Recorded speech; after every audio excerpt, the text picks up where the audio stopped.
அஸ்ஸலாமு அலைக்கும் வரஹ்மத்துல்லாஹ். செய்தியும் சிந்தனையும் என்கிற பதிவில் இன்றைக்கி நம்ம பார்க்க இருக்கிறது, இந்தியாவில் இன்னும் சில நாட்களில் நாடாளுமன்றத்திற்கான தேர்தல் நடக்க இருக்கிறது. இந்த தேர்தல் இந்திய மக்களுடைய தலையெழுத்தை நிர்ணயிக்கக்கூடிய தேர்தல். அதனால் இந்திய குடிமக்கள் ரொம்ப கவனமாக இந்த தேர்தலில் நம்ம வாக்களிக்கணும். அதுலேயும் குறிப்பாக சொல்கிறதா இருந்தால், இந்தியாவுடைய தலையெழுத்தை நாம் நிர்ணயிப்பதற்காக வாக்களிக்கிறோம் அப்படிங்கிறத விட நம்ம தலையெழுத்தை நம்ம நிர்ணயிக்கிறதுக்கு வாக்களிக்கணும். முதல்ல இந்த தேர்தலுடைய நிலை அப்படி தான் இருக்குது. அதில் அரசியல்வாதிகள் பலவிதமான பொய்களை மக்கள்கிட்ட சொல்லுவாங்க. இவ்வளோ காலமாக நம்ம அந்த பொய்யை எப்படி இந்த இந்திய மக்கள் பழகி இருக்கிறாங்க அப்படின்னா, அரசியல்வாதிகள் கொடுக்குற வாக்குறுதி இருக்குதுல்ல, அதெல்லாம் உண்மைனே நம்பிடுவாங்க. நம்பி வாக்களித்த பிறகு இவரெல்லாம் பொய் சொல்லிட்டாரு, நம்ம தெரியாமல் வாக்களிச்சிட்டோம் அப்படின்னு மக்கள் அதுக்கப்புறம் பாடம் கற்றுக்கொள்வார்கள். அந்த நேரத்தில் பொய் சொன்னவர் என்ன செய்வார்னா, திரும்பி எனக்கு ஒரு வாய்ப்பு தாங்க அப்படின்னு சொல்லி தான் வந்து மக்கள்கிட்ட நின்று கேட்குற காட்சியை நம்ம பார்த்துருக்குறோம். ஆனால் மோடி வந்து இப்போ தன்னுடைய ட்விட்டரில் வந்து ஒரு பதிவிட்டுக்கிட்டு இருக்கிறார். அவருடைய ட்விட்டர் பக்கத்தில் வந்து ஒரு தலைப்பை போடுறார். என்ன போடுறார் அப்படின்னா, பாதுகாவலன் நரேந்திர மோடி. அந்த வாசகம், பாதுகாவலன் நரேந்திர மோடின்னு ஒரு அந்த ட்விட்டரில் வந்து ஒரு தலைப்பிட்டு, அதை அவங்களுடைய கட்சி தொண்டர்கள்லாம் அதே தலைப்பை மாறி அந்த ட்விட்டரில் வச்சுருக்கிறாங்க அப்படின்னு ஒரு செய்தி வந்துக்கிட்டு இருக்குது. உண்மையிலேயே பாதுகாவலன் நரேந்திர மோடியா இந்த நாட்டினுடைய மக்களை அவர் பாதுகாத்திருந்தாரா? ஒரு பொய்யை சொல்கிறதுக்கு ஒரு அளவு வேணாம்? அது ஒரு பிரதமராக நம்ம இருந்திருக்கிறோம். அந்த நாட்டில் எவ்வளவு பிரச்சனைகள் நடந்திருக்குது. நாட்டு மக்களில் நம்ம கொஞ்சமாவது நம்ம கண்டு கொண்டோமா, கவனிச்சுக்கிட்டோமா? இப்படி ஒரு பொய்யை நம்ம சொல்கிறோமே அப்படிங்கிற மாதிரி கொஞ்சம் மனசில் உறுத்தணுமா இல்லையா? பாதுகாவலன் நரேந்திர மோடின்னு சொல்லி அந்த ட்விட்டரில் போடுறார். என்னென்ன மாதிரியெல்லாம் ஒரு பொய் சொல்லியிருக்கிறார் அப்படின்னா, இந்த இந்திய நாடு இருக்குதுல்ல, அது ஒரு சிறப்பான நாடு. இந்த நாட்டில் தான் பல மொழிகள் பேசுகிற மக்கள் வாழ்கிறாங்க. ஒரு சீனா நாட்டில் போனீங்கன்னா சீன மொழி தான் பேசுவான். அரபு நாட்டுக்கு போனீங்கன்னா அரபு மொழி தான் பேசுவான். ஒவ்வொரு நாட்டுக்கும் அந்த மொழியை உடையவர்களாக அவர்கள் இருப்பார்கள். இந்திய நாட்டில் என்னென்னா பல மொழி. தமிழ்நாட்டில் தமிழ் பேசுகிறாங்க, அடுத்து கேரளான்னு ஒரு அடுத்த மாநிலம், அங்கே கன்னடம் பேசுகிறாங்க. அடுத்து கேரளாவில் போனீங்கன்னா மலையாளம், கர்நாடகா போனீங்கன்னா கன்னடம் பேசுகிறாங்க. தெலுங்கு தேசம் போனீங்கன்னு சொன்னாங்க, அங்கே தெலுங்கு மொழி பேசுகிறாங்க. அப்படியே மேலே போனீங்கன்னா ஹிந்தி, உருது, இப்படி பல மொழிகளை இந்த நாட்டில் இந்திய தேசத்தில் வாழுகிற மக்கள் பேசக்கூடிய மக்களாக இருக்கிறாங்க. இப்படி ஒரு சிறப்பான ஒரு நாடு. இந்த நாட்டில் தான் விவசாயம் என்பது இந்த நாட்டினுடைய முதுகெலும்புன்னு சொல்கிறாங்க. விவசாயம் தான் இந்த நாட்டினுடைய வளர்ச்சியை தீர்மானிக்கும். நாட்டின் முதுகெலும்பு அப்படின்னு சொல்கிற அளவுக்கு விவசாயம் வந்து இந்த நாட்டில் முக்கியமான ஒரு தொழில், மக்களுடைய தொழிலாக இருக்குது. இந்த மோடி தானே வந்து இப்போ என்ன போடுறாரு ட்விட்டரில், பாதுகாவலன் நரேந்திர மோடி. இந்த நாட்டுடைய முதுகெலும்பாக இருக்கிற விவசாயிகளை இவர் பாதுகாத்தாரா? அதாவதுங்க, தமிழ்நாட்டிலிருந்து விவசாயிகள் டெல்லிக்கு போகிறாங்க, போராட்டம் நடத்துகிறாங்க. விவசாயிகள் போராட்டம் நடத்துகிறாங்க, இங்கே இல்லை, டெல்லிக்கு போய் போராட்டம் நடத்துகிறாங்க. ஒரு மாநிலம் தாண்டி ஒரு மாநிலத்திலிருந்து விவசாயி வந்து போராடுறாங்களே, நாட்டுடைய முதுகெலும்பாச்சா இவங்கெல்லாம். உங்கள் பிரச்சனை என்ன அப்படின்னு சொல்லி பிரதமர் கேட்டாரா? ஒரு நாள் 2 நாள் அந்த போராட்டம் நடக்கலைங்க. 40 நாள் அந்த போராட்டம் டெல்லியில், பனியில், குளிரில். டெல்லியில் எப்படி இருக்குன்னு உங்களுக்கு தெரியும், குளிர்லாம். இதில் விவசாயிகள் வந்து பனியில், குளிரில், ரோட்டில், பிளாட்பாரத்தில் படுத்துருக்குறாங்க, படுக்கிறதுக்கு இடம் இல்லாமல் போராடிட்டு. இப்படி இந்த விவசாயத்தை பாதுகாக்கணும்னு சொல்லி விவசாயிகள் 40 நாள் போராட்டம் டெல்லியில். பிரதம மந்திரி கண்டுக்கவே இல்லை. இதுக்கு என்ன ட்விட்டரில் தலைப்பு? பாதுகாவலன் நரேந்திர மோடி. விவசாயிகளை பாதுகாத்தார். என்ன கோரிக்கை வச்சாங்க அப்படி அந்த விவசாயிகள்? விவசாய கடனை தள்ளுபடி பண்ணுங்க, வறட்சியில் பாதிப்பாக இருக்கிறோங்கிறதுக்காக வேண்டி விவசாய கடனை தள்ளுபடி பண்ணுங்கிறாங்க. வறட்சி நிவாரணத்தை கூடுதலாக கொடுங்க, நிவாரணத்தை இந்த கோரிக்கையை வச்சு அவங்க அங்கே போராட்டம் நடத்திக்கிட்டு இருக்கிறாங்க. இது தமிழ்நாட்டில் மட்டும்தான் நம்ம உருவாக்கி விட்ட மாதிரி. எப்படி இவங்க திருப்புறாங்கன்னா, மோடிக்கு எதில் போராடணும்னு வந்து போராட்டம் நடத்துறது மாதிரி ஒரு கருத்தை விதைக்கிறாங்க. தமிழ்நாட்டிலேருந்து போய் போராடினாங்கல்ல, அவங்க மட்டுமா போராடினாங்க? விவசாயிகள்லாம் நாடு முழுவதும் உள்ள விவசாயிகள்லாம் ஒன்று திரண்டு மகாராஷ்டிராவில் போராட்டம் நடத்திட்டு இருக்கிறாங்க. அதே நேரத்தில் அந்த போராட்டத்தில் 50,000 பேர் கலந்துக்கிறாங்க பார்த்துங்க, நாடு முழுவதும். அப்போ இந்த நாட்டுடைய முதுகெலும்பை இந்த பிரதம மந்திரியாக இருக்கிற நரேந்திர மோடி பாதுகாத்தாரா? கிட்டத்தட்டங்க 6 நாள் நடைபயணமாக போகிறாங்களாம் 50,000 பேர். மும்பையில் நடைபயணமாக போய் அங்கே போராட்டம். இப்படி விவசாயிகள் வந்து கடனை தள்ளுபடி பண்ணணுங்கிறதுக்காக வேண்டி 40 நாள் தமிழ்நாட்டிலிருந்து விவசாயிகள் போராட்டம் நடத்தினாங்களே, அதை கண்டுகொள்ளாத ஒரு ஆட்சியாளர் இந்த மோடியாக இருந்தார். இதெல்லாம் நம்ம மறக்க முடியுமா? எப்படி கொஞ்சம் கூட மனசை உறுத்தாம மக்கள் கேட்பாங்களே, தமிழ்நாட்டில் உள்ள விவசாயிகள் மட்டுமில்ல, இந்தியாவில் உள்ள அத்தனை விவசாயிகளும் இவ்வளோ பொய் சொல்கிறீங்களே அப்படின்னு நம்மளை நினைப்பாங்களே அப்படின்னு கொஞ்சம் கூட வெக்கம் இல்லாமல் பாதுகாவலர் நரேந்திர மோடி ட்விட்டரில் தலைப்பு. திருப்பூரில் ஒரு விவசாயி, அவர் வாங்கின கடனை கொடுக்க முடியல, உடனே வந்து வங்கியிலேருந்து வந்து ஜப்தி பண்ணுறாங்க. அவருடைய டிராக்டரை எடுத்துகிட்டு போயிடுறாங்க. மனம் உடைஞ்சு அந்த ஆள் கடைசியில் தற்கொலை பண்ணி செத்து போகிறார். விவசாயிகளை பாதுகாத்தீங்களா நீங்கள்? திருப்பூர் மாவட்டம் பல்லடம் பகுதியில் வங்கி அதிகாரிகள் டிராக்டரை ஜப்தி செய்ததால் விவசாயி தற்கொலை செய்து கொண்டார். கணபதிபாளையம் பகுதியைச் சேர்ந்த விவசாயி வெள்ளியங்கிரிநாதன் அப்பகுதியில் உள்ள தனியார் வங்கியில் கடன் பெற்று விவசாயத்திற்கு டிராக்டர் வாங்கியுள்ளார். சில மாதங்களாக முறையாக தவணை கட்டாததால் நீதிமன்றத்தில் அனுமதி பெற்று வங்கி அதிகாரிகள் டிராக்டரை ஜப்தி செய்தனர். இது தொடர்பாக காவல்துறையினர் புகார் மனுவை பெற மறுத்ததால் பூச்சிக்கொல்லி மருந்தை குடித்து வெள்ளியங்கிரிநாதன் தற்கொலைக்கு முயன்றார். அவரை மீட்டு அக்கம் பக்கத்தினர் மருத்துவமனையில் அனுமதித்த நிலையில் சிகிச்சை பலனின்றி உயிரிழந்தார். கடன் கொடுக்கறது வந்து பல ஆயிரம் கோடியில், சில நூறுகள், சில லட்சங்கள், சில ஆயிரங்கள் அந்த விவசாயி கடன் வாங்கியிருப்பான். அப்போ திருப்பூருடைய விவசாயியுடைய அந்த டிராக்டரை நீங்கள் ஜப்தி பண்ணுறீங்க, விவசாயத்துக்காக பயன்படுத்துறது, அதை ஜப்தி பண்ணுறீங்க. அவர் தற்கொலை பண்ணிட்டார். அவர் மட்டும் இல்லைங்க, 2013லேருந்து 2015 வரைக்கும் ஒரு புள்ளி விவரம் வெளியிடுறாங்க. அந்த புள்ளி விவரத்தில் விவசாயிகள் தற்கொலை செய்து கொண்டது மட்டும் 12,000க்கும் மேலான விவசாயிகள் தற்கொலை செய்து கொண்டதாக மத்திய அரசு உச்சநீதிமன்றத்தில் தெரிவித்துள்ளது. இந்திய நாட்டில் விவசாயிகள் தற்கொலை பண்ணியிருக்கிறாங்க. நீங்கள் ட்விட்டரில் அந்த தலைப்பு வைக்கலாமா? முதல்ல அதெல்லாம் மனித உயிர் இல்லையா? அது விவசாயிகள்லாம் அவங்க உழைக்கிறதுனால தான் என்ன நம்ம சோறு தின்னுட்டு இருக்கோம். இங்கே அவங்க சேத்துல கால் வைக்கலன்னா நம்ம என்ன மண்ணை திங்க முடியுமா?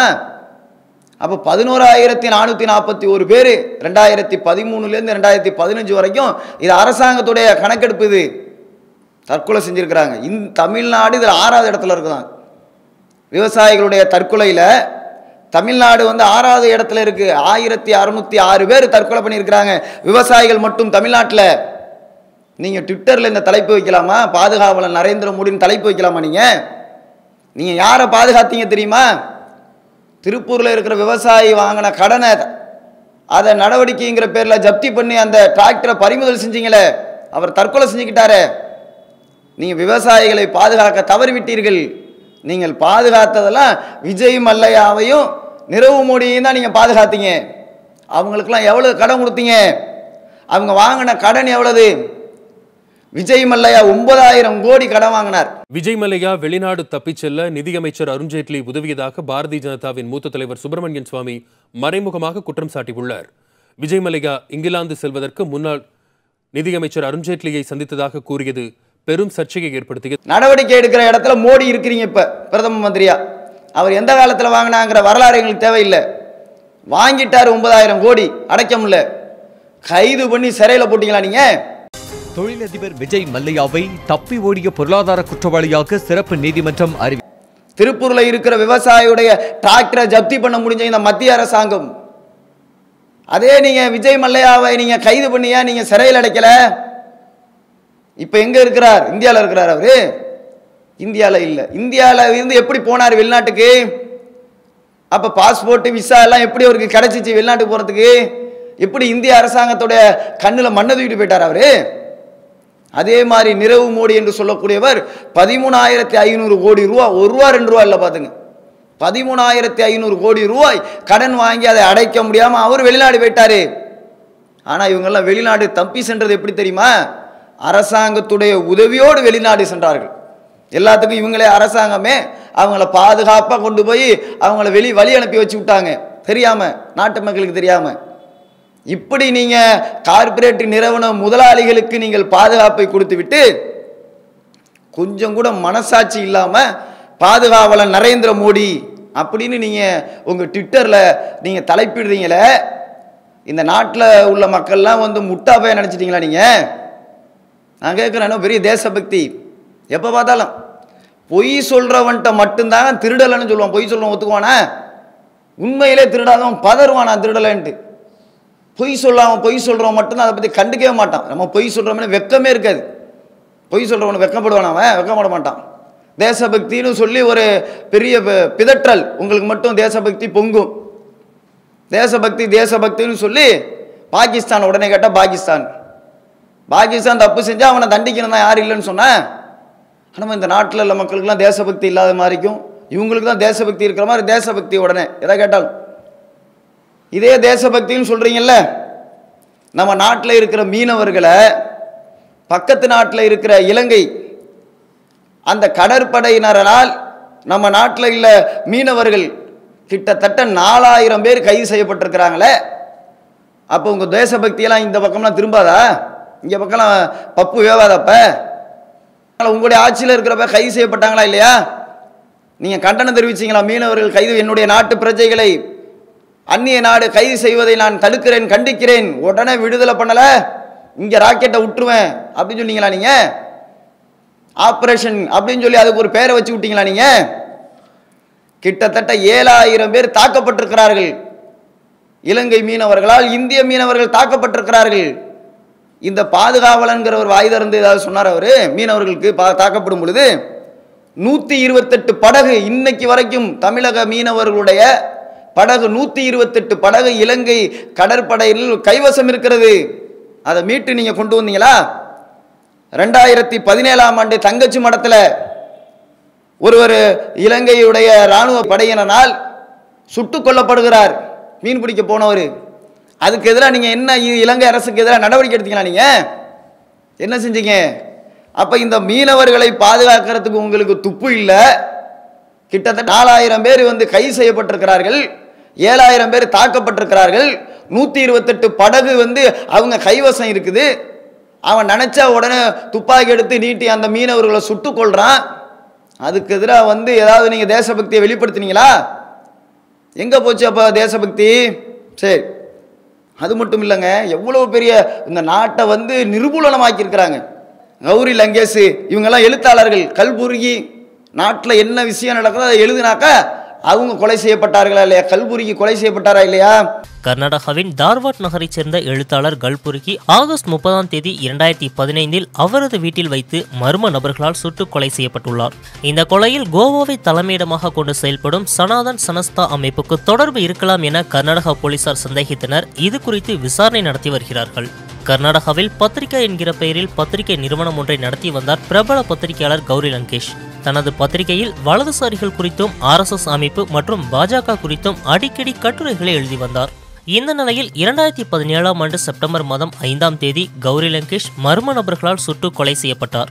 இந்த கொலை வழக்கில் இந்து யுவசேனா அமைப்பைச் சேர்ந்த முக்கியமான நிர்வாகியான KT நவீன்குமார் கைது செய்யப்பட்டார். ஏற்கனவே KT நவீன்குமார் தன்னுடைய கொலை குற்றத்தை ஒப்புக்கொண்டுள்ளார். கௌரி லங்கேஷ் கொலை செய்யப்பட்டாரா இல்லையா?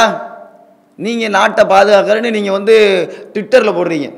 இந்த நாட்டு மக்கள்லாம் எல்லாம் முட்டா வேற நினைச்சுக்கிட்டு ட்விட்டர்ல போடுறீங்க. அதாவதுங்க, நீதிபதி லோயான்னு சொல்லிட்டு அவர் வந்து மரணம் அடைஞ்சிடறாரு, மர்ம மரணம். அவர் ஏன் மரணம் அடைஞ்சாருன்னு பார்த்தாக்கா அவர் ஒரு வழக்கை வந்து தீர்ப்பு சொல்ற இடத்துல இருக்கிறார். அவருக்கு கீழே தான் அந்த வழக்கு நடந்துகிட்டு இருக்குது. திடீர்னு ஆள் இறந்து போயிடுறாரு. தீர்ப்பு சொல்றதுக்கு முன்னாடி திடீர்னு ஆள் இறந்து போயிடுறாரு. நீதிபதி லோயா என்னையா வழக்குன்னு சொல்லி பார்த்தாக்கா, சோராபுதீன் என்கவுண்டர் வழக்கை விசாரித்த நீதிபதி லோயாவின் மரணம் குறித்த வழக்கில் பாஜக தேசிய தலைவர் அமித்ஷாவை முன்வைத்து உச்சநீதிமன்றத்தில் நேற்று அனல் பறக்க விவாதம் நடைபெற்றது. குஜராத் உள்துறை அமைச்சராக அமித்ஷா பதவி வகித்த போது 2005ஆம் ஆண்டு சோராபுதீன் என்கவுண்டரில் சுட்டுக் கொல்லப்பட்டார். ஆனால் இது போலி என்கவுண்டர் என குற்றம் சாட்டப்பட்டு அமித்ஷா கைது செய்யப்பட்டு பின்னர் விடுவிக்கப்பட்டார். இது தொடர்பாக விசாரணை நடத்தி வந்த சிபிஐ நீதிமன்ற நீதிபதி லோயா 2014ஆம் ஆண்டு திடீரென மரணமடைந்தார். சொராபுதீனுடைய என்கவுண்டர் குஜராத் மாநிலத்தில் நடக்குது. அந்த என்கவுண்டரில் அமித்ஷாவுக்கு தொடர்பு இருக்குது, மோடிக்கு தொடர்பு இருக்குன்னு சொல்லி பேசப்படுது. அப்ப தீர்ப்பு வந்ததுன்னா அமித்ஷாவுக்கு எதிராகத்தான் தீர்ப்பு வரும்னு சொல்லி நாட்டு மக்கள் எல்லாருமே நம்பிக்கிட்டு இருந்தாங்க. அப்ப அமித்ஷாவை கண்டிப்பா அவருக்கு தண்டனை கிடைச்சிரும் அப்படி. இன்னைக்கு பிஜேபியோட அகில இந்திய தலைவராக இருக்கிறார் அமித்ஷா, அவரை கண்டிப்பா அவருக்கு தண்டனை கிடைச்சிரும்னு நாட்டு மக்களே நம்பிக்கிட்டு இருந்தாங்க. அந்த தீர்ப்பை எழுதுற இடத்துல தான் நீதிபதி லோயா இருக்கிறாரு. திடீர்னு ஆள் இறந்து போயிட்டார். இதான் நீங்க நாட்டை பாதுகாத்த என்னது லட்சணம்? அது மட்டும் இல்ல, உச்ச நீதிமன்ற நீதிபதிகள்லாம் பத்திரிகையாளர்களை சந்திச்சு பிரஸ் மீட் நடத்துறாங்க. இந்திய வரலாற்றில் அப்படி ஒரு சம்பவம் நடந்திருக்குதா? நீதிபதிகள் பத்திரிகையாளர்களை சந்திச்சு சொல்றாங்க, ஜனநாயகத்திற்கு அச்சுறுத்தலா இருக்குது, எங்களுக்கு அச்சமா இருக்குன்னு யாரு சொல்றா? உச்ச நீதிமன்றத்துடைய நீதிபதிகள் 4 பேர் கூட்டா சேர்ந்து பத்திரிகையாளர் சந்திப்பு நடத்தினாங்களா? அப்ப யாரு மத்தியில் ஆட்சியில் இருந்தா? அச்சுறுத்தல் சொல்றது யாரு? நீதிபதிகள், உச்ச நீதிமன்ற நீதிபதிகள். நீங்க ட்விட்டர்ல போடுறீங்க பாதுகாவலன் நரேந்திர மோடி. இந்த நாட்டை பாதுகாக்கிறதுக்கு கொஞ்சம் கூட தகுதியற்றவராக நரேந்திர மோடி 5 ஆண்டு காலம் ஆட்சி பண்ணிட்டு வெக்கம் இல்லாம அந்த தலைப்பை போடுறார். என்ன சொன்னாரு? கருப்பு பணத்தை ஒழிக்க போறேன்னாரு. ஒழிச்சிட்டீங்கல்ல கருப்பு பணத்தை. நாட்டு மக்கள் முடிவு பண்ணீங்க, மோடி கருப்பு பணத்தை ஒழிச்சாரா? 15 லட்சம் ரூபாயை நான் உங்க வங்கி கணக்கில் போட போறேன்னு சொல்லி ஒரு தேர்தல் அறிக்கை. எப்படி இப்ப ட்விட்டர்ல போட்டிருக்கார பாதுகாவலர் நரேந்திர மோடின்னு, இதே மாதிரி போலியான ஒரு வாக்குறுதி தேர்தல் பிரச்சாரத்தில் 15 லட்சம் போட போறோன்னு மக்கள்லாம் வாயை பிளந்து ஓட்ட போட்டுறாங்க. 15 லட்சம் கொடுக்க போறாருன்னு. அவர் என்ன சொன்னாரோ அதுக்கு நேர்மாறா நடக்கிறவர் தான் நரேந்திர மோடி. நல்லா புரிஞ்சுங்க. நாட்டை இந்த அளவுக்கு சீரழிஞ்சு விட்டு ட்விட்டர்ல பாதுகாவலன் போடுறாருல, ஆப்போசிட்டா 15 லட்சம் போடுறனார்ல, போட்டாரு உங்களுக்கு ஆப்பு. என்ன ஜிஎஸ்டி வரியை போட்டாரா? வரியை ஜிஎஸ்டிங்கிற ஒரு வரியை போட்டவன சிறு குறு தொழில் செய்கிறவங்க அத்தனை பேரும் அந்த நிறுவனங்களை மூடிடுறாங்க. தொழில் நடத்த முடியாமல் கிராமத்தில் உள்ளவங்கள வேலை வாய்ப்பு இழக்கிறாங்க. வேலை வாய்ப்பை உருவாக்கி தர்றது ஒரு அரசாங்கத்துடைய வேலை. லட்சக்கணக்கான கோடிக்கணக்கான மக்கள் இந்தியா முழுவதும் வேலை வாய்ப்பை இழந்து விட்டார்கள். பல லட்சம் சிறு தொழில்கள் மூடப்பட்டுச்சு. அதனால கோடிக்கணக்கான மக்கள் வேலை இழந்து நின்றார்கள். இவர் என்ன சொன்னார்? 15 லட்சம் போட போறாரு பேங்க்ல. ஒவ்வொருத்தருடைய வங்கி கணக்குலையும் 15 லட்சம் போட போறேன்னாரு. நீங்க 15 லட்சம் போட வேணாம், நாங்க சாப்பிட்ற சாப்பாட்டுக்கு வரி போடாம இருங்க. முதல்ல உலகத்தில் இருக்குதா நான் சாப்பிட்ற சாப்பாட்டுக்கு வரி கட்டுறது, நான் குடிக்கிற தண்ணிக்கு வரி கட்டுறது, நான் இப்போ நடந்து போகிற சாலைக்கு வரி, இது மாதிரி எல்லாத்துலேயும் வாங்குற பவுடர்லேருந்து சோப்புலேருந்து சீப்புலேருந்து எல்லாத்துக்கும் வரி. எது? இந்த நரேந்திர மோடி ஜிஎஸ்டிங்கிற பேரில் ஒரு வரியை கொண்டு சாப்பாட்டுக்கு வரி போட்டாரா இல்லையா? இவர் பாதுகாவலர்னு அந்த ட்விட்டரில் போடலாமா? 15 லட்சம் தரல, அது போகட்டும். இதில் ட்விட்டரில் போடுறதுக்கு உங்களுக்கு முதல்ல அதில் தார்மீக உரிமைன்னு ஒன்று வேணும்ல. நம்ம என்ன சொன்னோம், என்ன நடத்தணும், இதை நம்ம போட்டால் மக்கள் நம்மளை கேட்க மாட்டாங்க, நம்ம என்ன நினைப்பாங்க நம்மளை அப்படின்னு அவர் கொஞ்சமாவது வெக்கப்படணுமா இல்லையா? வெக்கப்படலை. எப்படி ஆட்சியை பாருங்க. கஜா புயலில் பாதிக்கப்பட்டவங்களுக்கு கண்டுக்கலை, கேரளாவில் வெள்ளத்தில் பாதிக்கப்பட்ட மக்களுக்கு கண்டுக்கலை, நிவாரண நிதி தாங்கன்னு சொல்லி 2 மாநில அரசாங்கமும் கேட்கும் பொழுது கேட்ட நிவாரணத்தை தரல. ஏன்னா கஜானா இல்லைங்கிறவங்க கதை, கஜானா இல்லை தானே. அதனால தானே இந்த தமிழக மக்கள் கஜா புயலில் பாதிக்கப்படும் பொழுது நிவாரணம் தாங்கும் பொழுது தரல கேட்ட நிவாரணத்தை. கேரளா மக்களுக்கு அதே மாதிரி தான் கேட்ட நிவாரணத்தை தரல, பாதிக்கப்பட்டிருக்கிறாங்க. ஆனால் என்ன பண்ணாரு? 3000 கோடிக்கு பட்டேல் சிலை, 5000 கோடிக்கு இப்போ அடுத்தது சிவாஜி சிலை போட போகிறாங்களாம். இதெல்லாம் பணம் இல்லையாப்ப? நாட்டு மக்கள் சாவுறவனுக்கு அந்த நிதியை கொடுத்து வாழ்வாதாரத்தை பெருக்கிறது ஒரு அரசாங்கத்தோட வேலை இல்லையா? நீங்கள் நாட்டு மக்களை பாதுகாத்தீங்களா? நீங்கள் 3000 கோடிக்கு பட்டேல் சிலை வச்சிங்க. அப்போ இந்த மாதிரி பெட்ரோலுடைய விலையை உயர்த்தி இன்னைக்கு ஆட்சி செஞ்சுக்கிட்டு இருக்க நீங்கள் நாட்டு மக்களை பாதுகாத்தீங்களா? அதோடைய பீப்பா அந்த எண்ணெயை பெட்ரோலை வாங்குறதுக்காக வேண்டி அந்த ஆயில் அதை உடைய பீப்பா இருக்குது, அது மன்மோகன் சிங் ஆட்சியில் விற்றதை விட பாதிக்கு பாதியாக விலை குறைந்துடுச்சு மோடி அரசாங்கத்தில். அப்போ 55 ரூபாய்க்கு அவர் விற்றதை நீங்கள் அதிகம்னு சொன்னீங்கன்னு சொன்னால் நீங்கள் 1 லிட்டர் பெட்ரோல் 20 ரூபாய்க்கு விற்கணும். எவ்வளோக்கு விற்றீங்க? 75 ரூபாய்க்கு பெட்ரோல் விற்கிறார். அதை நாட்டு மக்களை பாதுகாக்கிறீங்க. அதே மாதிரி வந்து சிலிண்டர் விலை 450 ரூபா காங்கிரஸ் பீரியடில் அவர் மன்மோகன் சிங் ஆட்சியில் நடந்தது. இவர் ஆட்சி மாற்றம் ஏற்பட்டு மக்களை எப்படி பாதுகாக்கிறாரு? சிலிண்டர் 900 ரூபா. அப்போ இந்த மாதிரி வந்து நாட்டு மக்களுக்கு எதிராக இப்படி ஒரு ஆட்சியை நீங்கள் செய்கிறீங்களே, நீங்கள் வந்து பாதுகாவலர்னு போடுறீங்களே. நெசவாளர்கள்லாம் போராட்டம் பண்ணி கஞ்சி தொட்டி திறந்தான். நெசவாளர்கள் எங்களுக்கு வந்து இந்த தொழில் அழிஞ்சு போச்சு, முடியலை, வறுமையில் இருக்கிறோம், எங்களை அரசாங்கம் கவனிச்சுக்குங்க, எங்கள் தொழிலை மேம்படுத்துங்க அப்படின்னு சொல்லி ஒவ்வொரு நெசவாளர்களும் கஞ்சி தொட்டி திறந்தார்கள். ஐயா கோட்டுக்கு மட்டும் 10 லட்சம் ரூபா செலவு பண்ணார். அவர் போட்டிருக்கிற கோட்டு, மோடி போடுற கோட்டுக்கு 10 லட்சம் ரூபா செலவு பண்ணி கோட்டு போட்டாரா இல்லையா? இப்படி இந்த நாட்டு மக்களை பற்றியெல்லாம் கவலைப்படாத ஒரு ஆட்சியாளராக 5 ஆண்டு கால ஆட்சியை நடத்திவிட்டு இவர் வந்து பாதுகாவலர் நரேந்திர மோடின்னு சொல்லி ட்விட்டரில் போடுறார். இந்த ட்விட்டருடைய பதிவை பார்த்துட்டு ஒரு பாத்திமா என்று சொல்லக்கூடிய ஒரு பெண் தன்னுடைய பிள்ளையை பற்றி அந்த கேள்வி கேட்கிறார் மோடிட்ட. என்னுடைய மகன் நஜீப் எங்க? நீங்கள் பாதுகாவலர்னு போட்டிருக்கிறீங்க, உங்கள் ஆட்சியில் தான் என்னுடைய மகன் காணா போனான். ஜவஹர்லால் நேரு பல்கலைக்கழகத்தில் என்னுடைய மகன் வந்து காணா போனான் படிக்கும் பொழுது. அவனை கண்டுபிடிச்சு கொடுங்கன்னு சொல்லி நம்ம கோரிக்கை வச்சு அது பெரிய போராட்டமாக அங்கே வெடிக்கிற பொழுது 3 முறை விசாரணைக்குழு அமைக்கப்பட்டீர்கள். இதுவரைக்கும் என் மகனை கண்டுபிடிச்சே தரலையே, நீங்கள் எப்படிமா ட்விட்டரில் போட்டீங்க அப்படின்னு அந்த ஒரு சாதாரண ஒரு ஏழை தாய் தன்னுடைய மகனை அவனுடைய நிலை என்னன்னு சொல்லி மோடிட்ட கேள்வி கேட்கிறார். இதுதான் இன்றைக்கு இந்திய தேச மக்களுடைய அனைத்து பேருடைய கேள்வியாக இருக்குது. ஒரு பாத்திமாவுடைய கேள்வி அல்ல, 140 கோடி மக்களுடைய கேள்விதான். நீங்க என்ன செஞ்சீங்கன்னு நீங்க போடுறீங்க எப்படின்னு சொல்லி அந்த பாத்திமா கேட்கிறாளே, அந்த தாயுடைய கேள்விதான் இன்றைக்கு இந்திய தேச மக்களுடைய ஒட்டுமொத்த கேள்வியாக இந்த மோடியை நோக்கி இருக்கிறது என்பதை செய்தியும் சிந்தனையும் என்கிற இந்த நிகழ்விலே நாம் பதிய வைத்துக் கொள்கிறோம். அஸ்ஸலாமு அலைக்கும் வரஹ்மத்துல்லாஹ்.